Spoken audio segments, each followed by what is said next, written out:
Assalamualaikum warahmatullahi wabarakatuh. Alhamdulillahirabbil alamin. Allahumma shalli ala sayyidina Muhammad wa ala ali sayyidina Muhammad. Pemirsa Khilafah News dimanapun Anda berada, salam jumpa kembali bersama dengan saya Aziz Rohman di program Kabar Petang edisi Jumat 26 November 2021. Insya Allah beberapa menit ke depan kami akan menemani Anda mencermati dan menelaah berita paling menarik dan paling populer hari ini bersama narasumber yang kompeten di bidangnya dan tentunya dari sudut pandang Islam. Baiklah pemirsa, inilah kabar petang selengkapnya.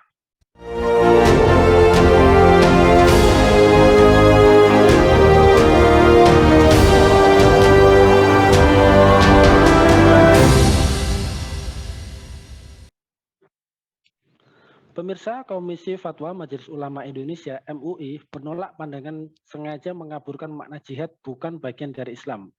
MUI juga menolak pandangan yang memaknai jihad dengan semata-mata perang dan khilafah sebagai satu-satunya sistem pemerintahan. MUI menggunakan manhaj wasatiyah, berkeadilan dan berkeseimbangan dalam memahami makna jihad dan khilafah. Oleh karena itu, MUI menolak pandangan yang sengaja mengaburkan makna jihad dan khilafah yang menyatakan bahwa jihad dan khilafah bukan bagian dari Islam. Ujar Ketua Fatwa MUI Asrorun Niam Soleh di Hotel Sultan, Jakarta Pusat, Kamis 11 November yang lalu.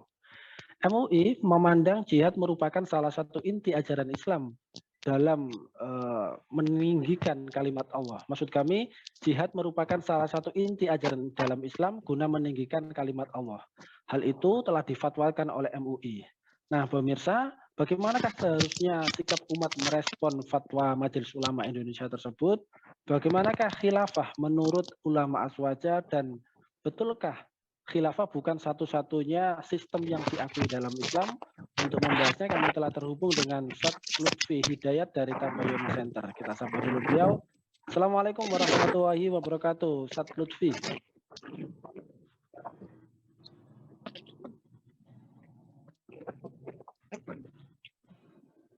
Suaranya ini agak kurang terputus atau bagaimana ini, Ustadz Lutfi? Tidak terdengar ini suara panjenengan ini.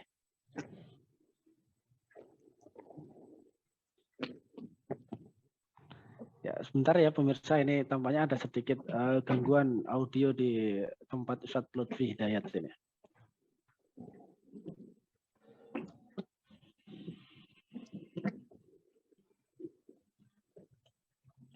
Halo Ustadz. Coba tanpa headset Ustadz. Mohon maaf. Assalamualaikum. Waalaikumsalam. Nah, ini sudah jelas ini tadi. Ya udah. Ya. Langsung pakai. Ya. Mohon maaf ini. Alhamdulillah sehat Ustadz. Alhamdulillah khair. Ya amanillah. Alhamdulillah. Baik Ustadz, langsung saja Ustadz terkait dengan berita yang beredar yang disampaikan oleh Komisi Fatwa MUI. Ya, sebagaimana kita ketahui ya bahwa Ijtima Ulama Komisi Fatwa MUI ke-7 menyepakati 17 poin bahasan. Salah satunya adalah tentang hukum jihad dan khilafah. Yang mana intinya adalah di dalam satu rumusannya itu dinyatakan bahwa jihad dan khilafah adalah bagian dari ajaran Islam. Nah, menurut Ustadz Lutfi, bagaimanakah seharusnya umat Islam merespon fatwa dari Majelis Ulama Indonesia tersebut ini? Baik. Bismillahirrahmanirrahim. Hamidan lillah wa musallian ala Rasulillah wa ala alihi wa ashabihi wa mawala. Subhanaka la ilma lana illa ma 'allamtana innaka antal alimul hakim wa la haula wa la quwata illa billahil aliyil azim. Alhamdulillah ya, tentu kita melihat bagaimana istimewa ulama wabil khusus fatwa Komisi MUI yang ke-7 ini bahwa khilafah dan jihad adalah merupakan bagian dari syariat Islam, bagian dari ajaran syariat Islam. Ini sangat tepat dan sangat relevan begitu. Sangat tepat kenapa? Karena berdasarkan ijma' sahabat, salah satu daripada sumber hukum Islam bahwa memang ajaran Islam khilafah wal jihad ini merupakan benar-benar ajaran Islam, dan bahkan ini adalah merupakan ajaran yang menjadikan jika dilaksanakan ini menjadikan Islam itu akan terlaksana secara sempurna, bil khusus masalah khilafah, dan merupakan jihad adalah salah satu ajaran Islam yang terus harus berlangsung, kata Umar bin Khattab, ya, agar Islam itu senantiasa tinggi. Kemudian apa yang difatwakan oleh Majelis Ulama Indonesia ini adalah juga merupakan relevan di tengah memang saat ini ada beberapa pihak-pihak, terutama yang mereka fobi terhadap Islam, fobi terhadap istilah khilafah, fobi terhadap istilah jihad, itu sengaja mencoba mengaburkan, bahkan ingin menguburkan permata kaum muslimin yang luar biasa ini. Oleh sebab itu kita sangat bergembira menyambut apa yang dikemukakan oleh Majelis Ulama ini sudah sangat tepat, walaupun sebenarnya tanpa fatwa ini pun sesungguhnya ajaran Islam, jihad, dan khilafah itu sudah sangat-sangat termaktub dalam kitab-kitab para ulama dan merupakan kesepakatan kaum muslimin. Itu saya kira, Ustaz. Ya, baik Ustadz Lutfi. Sebagaimana kita ketahui ya bahwasanya sudah jelas ya bahwa khilafah dan juga jihad adalah bagian dari ajaran Islam, apalagi ini ditambah dengan fatwa MUI. Namun ya sebagaimana kita lihat dan sudah jenengan singgung tadi ya, bahwa sebagian masyarakat ini masih memberikan stigma negatif ya terhadap makna jihad dan juga khilafah itu sendiri. Nah ini mengapa hal tersebut ini bisa terjadi? Kira-kira apa penyebab dari khilafah fobia dan juga jihad fobia ini, Ustadz Lutfi? Betul. Kalau kita lihat ada dua faktor, ya. Faktor yang pertama adalah faktor internal kaum muslimin yang barangkali beberapa tidak memahami, tidak paham ya seutuhnya dan tidak kuat dalam meyakininya bahwa khilafah dan jihad ini adalah merupakan ajaran Islam yang agung. Tetapi faktor pada saat ini, faktor yang kedua, faktor eksternal dari pihak-pihak yang tidak senang terhadap kemajuan Islam dan kaum muslimin. Nah, ini memang memiliki sejarah yang cukup panjang begitu ya, ketika bahwa pihak-pihak luar, pihak-pihak yang tidak senang kepada Islam dan kaum muslimin, ketika mereka pada waktu yang lalu ya memerangi Islam dan kaum muslimin itu dengan fisik ya, dengan peperangan, dan mereka tidak berhasil begitu. Lalu diubahlah perang terhadap Islam dan kaum muslimin itu perang yang sifatnya non fisik. Lebih khasnya disebut dengan Ghazul Fikri atau Ghazul Thaqafi. Ya, perang pemikiran atau perang peradaban. Nah, salah satu yang paling disasar dan itu sangat menjadi jantung kekuatan kaum muslimin itu adalah dua istilah ini, yakni khilafah yang nanti akan menaungi dan akan menjadikan terrealisasinya syariat Islam secara sempurna, kemudian masalah jihad yang menjadi jantung kekuatan kaum muslimin. Berabad-abad orang-orang di luar Islam tidak pernah berhasil mengalahkan Islam secara fisik. Oleh sebab itu mereka mengambil pelajaran yang sangat berharga sehingga terus-menerus melakukan semacam stigmatisasi ya, fobisasi ya, terhadap dua ajaran pokok ini, yakni khilafah dan jihad. Namun bagi kita yang menyadari sesungguhnya ketika kita memahami yang tidak senang itu adalah orang-orang yang tidak senang Islam, justru kita curiga ini bagian yang sangat-sangat penting daripada Islam.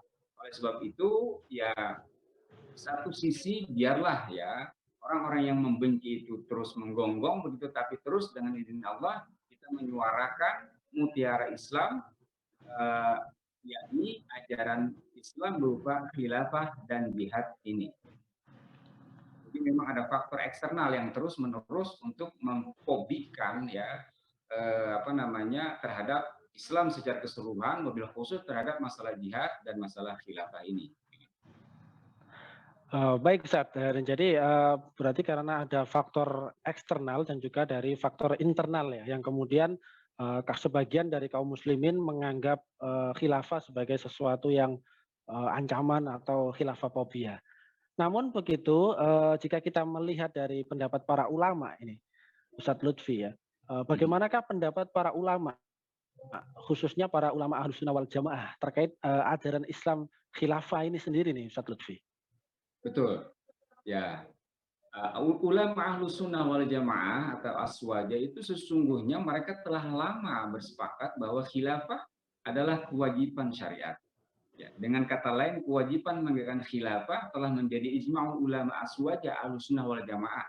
Kalau betul-betul kita telisik bagaimana pendapat-pendapat mereka, seluruh ulama aswaja bersepakat bahwa khilafah dan upaya menegakkannya adalah hukumnya wajib. Misalnya salah satunya Syekh Abdurrahman Al-Jaziri di dalam Al-Fiqh ala Madzhab Al-Arba'ah, itu beliau mengatakan ittafaqal a'immah rahimahullahu taala ala annal imamata fardun. Bahwa kata beliau Syekh Abdurrahman Al-Jaziri bahwa para ulama mazhab yang empat itu yang sudah sangat mutabar bagi kita, mulai dari Imam Syafi'i, Imam Ahmad bin Hanbal dan seterusnya, itu telah bersepakat bahwa al-imamah atau khilafah adalah hukumnya wajib begitu. Kemudian demikian pula Ibnu Hajar Al-Asqalani mengatakan bahwa para ulama telah bersepakat bahwa wajib mengangkat seorang khalifah dan bahwa kewajiban itu berdasarkan syariat bukan berdasarkan akal. Jadi ini sudah dalam bahasa fikih atau usul fikih itu adalah ma'lumun minad dini bi dharurah. Ini persoalan yang sudah sangat-sangat penting. Bahkan ya ulama Nusantara, saya punya kitab bukunya ini ya, Al-Fiqh Al-Islami, ya Fiqh Islam, Haji Muhammad Sulaiman Rashid. Ya, ini fikih yang paling sederhana begitu, mengatakan bahwa dalam bab-bab yang terakhir beliau pada halaman ya 494 itu mengatakan dan menjelaskan tentang kitab Al-Khilafah. Ya, jadi bahwa persoalan khilafah ini adalah persoalan yang sudah clear, tidak ada perdebatan, tidak ada perbedaan di antara para ulama empat mazhab yang muktabar tersebut. Kira demikian. Ya, baik Ustaz. Kalau kita buka kembali ya sejarah Islam, ini kan khalifah pertama ini kan adalah Khalifah Abu Bakar As-Siddiq. Nah, kalau kita melihat lagi, ini apakah kewajiban menegakkan khilafah atau mengangkat seorang khalifah ini sudah sejak awal telah menjadi ijma' sahabat dan atau bagaimana ya?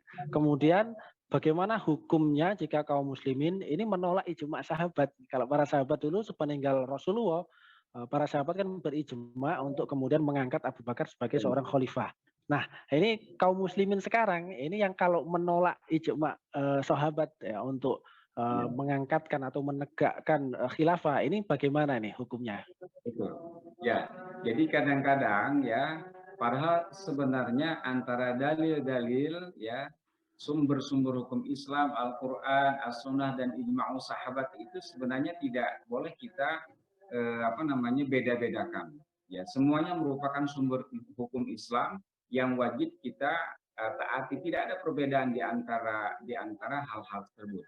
Nah, kalau kita lihat bagaimana beberapa para ulama juga mengatakan, Imam Al-Hatimi misalnya menegaskan bahwa anna sahabata ridwanul alaihim ajma'u ala anna nasbal imami ba'da infiradi zamanin nubuwati wajibun bal ja'aluhu ahammul wajibat ya haitsu istaghallu bihi an dafni Rasulillah sallallahu alaihi wasallam.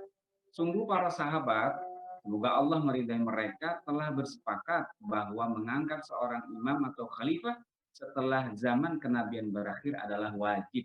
Ya. Bahkan mereka menjadikan upaya mengangkat imam atau khalifah sebagai kewajiban yang ahamul wajibat. Ya. Kewajiban yang sangat-sangat penting. Dan faktanya mereka lebih menyibukkan diri dalam kewajiban itu dengan menunda sementara kewajiban menguburkan baginda Rasulullah Shallallahu Alaihi Wasallam. Sehingga para ulama mengatakan bahwa haram ya menyalahi ijma'us sahabat. Dalam hal ini Imam Syarhosi menegaskan wangan angkara kaunal ijma' hujjatan mujibatan lil ilmi faqad abtala aslid din. Siapa saja yang mengingkari kedudukan daripada ijma sebagai hujjah yang pasti menghasilkan ilmu, berarti ia benar-benar membatalkan dalam fondasi agama. Ini sangat-sangat berbahaya. Bahkan hadirin yang dirahmati Allah Subhanahu wa taala, kita menerima Al-Qur'an yang kita gunakan sekarang ini yang 30 juz itu adalah berdasarkan ijma'us sahabat. Jadi kadang-kadang ada sebagian orang yang mengatakan ketika seolah-olah ini adalah ijma sahabat, ya bukan langsung dari sarahan secara di dalam Al-Quran, itu mereka seolah-olah tidak begitu kuat. Padahal sesungguhnya Al-Quran yang kita terima saat ini pun itu berdasarkan pada ijma sahabat. Nah, oleh sebab itu, di antara para ulama ini yang mengatakan bahwa hati-hati bisa murtad ya seseorang kalau tidak menerima ijma sahabat sebagai hujjah dan khilafah itu adalah sepakat ya disepakati oleh para sahabat ijma sahabat bahwa itu merupakan ahamul wajibat ya merupakan kewajiban yang sangat-sangat penting di dalam penegakan syariat Islam secara keseluruhan dalam kehidupan. Demikian Ustaz. Ya, baik Ustadz Lutfi. Terakhir ini Ustadz, sebagaimana kita tahu ya dan juga sudah panjenengan jelaskan tadi bahwa khilafah ini hukumnya adalah wajib ya berdasarkan ijma para sahabat dan juga bagian dari ajaran Islam. Lantas kemudian ketika kita mendengar suara-suara di luar sana, ini kan ada yang dalam tanda kutip begitu ya, mengatakan bahwasanya khilafah ini bukan satu-satunya sistem di dalam Islam. Nah, betulkah demikian ya? Betulkah khilafah ini bukan satu-satunya sistem yang diakui di dalam Islam atau bagaimana nih? Mohon penjelasannya nih, Ustaz Lutfi. Baik. Sedikit saja ya kalau kita mau betul-betul berpaling kepada pandangan-pandangan para ulama, di belakang saya ini terkumpul beberapa tafsir. Salah satunya misalnya adalah ini Al-Jami' li Ahkamil Quran, tafsir Imam Al-Qurtubi. Di dalam menafsirkan surat Al-Baqarah ayat yang ke-31 ya, beliau menjelaskan ketika firman Allah, "A'udzubillahi minasyaitonirrajim, bismillahirrahmanirrahim. Wa idz qala rabbuka lil malaikati inni ja'ilun fil ardi khalifah." Dan ingatlah ketika Tuhanmu berfirman kepada para malaikat, sungguh aku menjadikan khalifah di muka bumi ini. Dan beliau mengatakan di dalam halaman 235 bahwa masalah ini ya ayat ini adalah merupakan al-ayatu hadhil ayatu aslun fi nasbi imamin wa khalifatin yusma'u lahu wa yuta'u, bahwa di dalam tafsirnya beliau menjelaskan ayat ini merupakan asal usul ya daripada pengangkatan imam dan khalifah yang wajib didengarkan dan ditaati. Itu adalah tafsir Imam Al-Qurtubi. Kemudian juga kita bahkan Imam Al-Qurtubi menjelaskan panjang lebar tentang bagaimana hukum-hukum tentang pengangkatan khilafah dan lain sebagainya. Jadi sebenarnya kita tidak pernah temukan ya sangat-sangat asing selain sistem khilafah. Ri'asatun 'amatun lil muslimin jami'an fid dunya li ahkami syar'i Islam wa hamli da'atul Islam ila alam. Jadi memang ya inti daripada ajaran Islam itu adalah melaksanakan syariat secara keseluruhan dan mengemban dakwah Islam itu tidak pernah direalisasikan setelah Rasulullah SAW wafat kecuali dengan sistem khilafah. Nah, demikian juga kalau kita lihat bagaimana hadis dari Rasulullah SAW ini juga menegaskan bahwa satu-satunya sistem pemerintahan dalam pandangan Islam adalah khilafah. Karena Bani Israel tasusuhumul anbiya. Kullama halaka nabiyyun khalafahu nabiyyun. Wa innahu la nabiyya ba'di wa satakunu khulafa'u fataktur. Dulu Bani Israel ya telah diperintah oleh para nabi. Ya. Bani Israel itu senantiasa mereka di riayah ya, diatur oleh para nabi. Ketika satu nabi wafat akan digantikan nabi-nabi yang lain. Sungguh tidak ada nabi lagi setelahku, kata Rasulullah, yang ada adalah para khalifah. Khalifah atau Amirul Mukminin adalah orang yang sosok yang memimpin. Sistemnya disebut dengan sistem khilafah. Lagi pula sesungguhnya kadang-kadang ya orang yang fobi terhadap khilafah dan jihad ini ketika mereka mengkritisi tentang sistem pemerintahan khilafah dalam Islam, begitu mencari-cari sistem kelemahan dari mana ininya ya sumbernya dan sebagainya. Tetapi ketika mereka mengajukan sistem yang bukan daripada Islam, yang jelas-jelas banyak menimbulkan kemudaratannya dan melalaikan penerapan syariat Islam, seperti misalnya sistem demokrasi dan sistem sosialisme, mereka tidak pernah berpikir dan mencoba seolah-olah dari mana itu sumbernya. Nah, Saya kira udah sangat jelas bahwa kaum muslimin mulia dalam rentang sejarah yang luar biasa itu dengan satu-satunya yakni dengan sistem khilafah. Ya, baik Ustadz Lutfi, ini terima kasih atas kesempatannya hadir di Kabar Petang pada edisi kali ini. Semoga Anda dan keluarga senantiasa sehat selalu dalam lindungan Allah Subhanahu wa taala. Assalamualaikum. Ustadz Lutfi Hidayat. Assalamualaikum warahmatullahi.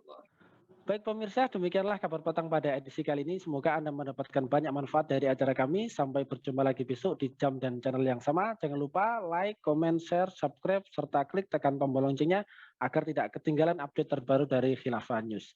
Akhirnya saya Aziz Rohman beserta seluruh kru yang bertugas undur diri. Assalamualaikum warahmatullahi wabarakatuh.